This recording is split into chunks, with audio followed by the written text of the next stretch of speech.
Näin tarkistat pääsulakkeen. Jos kotisi sähkölaitteista osa toimii ja osa ei, voi kyseessä olla palanut pääsulake. Tarkista ensin sähkökeskukselta kaikki ryhmäsulakkeet. Ota taskulamppu mukaan.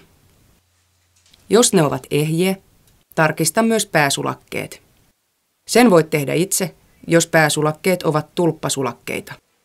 Pääsulakkeet ovat normaalisti siinä sähkökeskuksessa, jossa on sähkömittari. Pääsulakkeet voivat olla myös esimerkiksi talon ulkoseinällä tai vintillä omassa erillisessä kotelossa. Jos sähkömittarin vikailmaisin palaa yhtäjaksoisesti, on todennäköistä, että pääsulake tai sähköyhtiön muuntajalla oleva sulake on palanut. Etsi pääkytkin ja pääsulake. Pääsulakkeet voivat olla erillisen peltisen suojakotelon alla. Katkaise sähköt pääkytkimestä. Jos poistat sulakkeen ilman, että sähköt on katkaistu, voi seurauksena olla voimakas valokaari-ilmiö. Kierrä pääsulake pois paikoiltaan.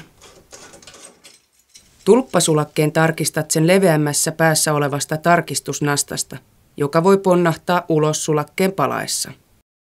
Usein se kuitenkin juuttuu paikoilleen, vaikka sulake on palanut, joten kokeile varovasti kynnellä, onko nasta paikoillaan. Nasta on 25 ampeerin sulakkeessa keltainen ja 35 ampeerin sulakkeessa musta. Jos sulake on palanut, vaihda se uuteen ja kierrä paikoilleen.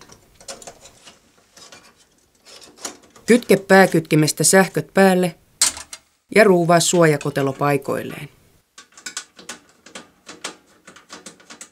Jos pääsulake palaa heti uudelleen, älä enää vaihda sitä, vaan kutsu paikalle sähköalan ammattilainen.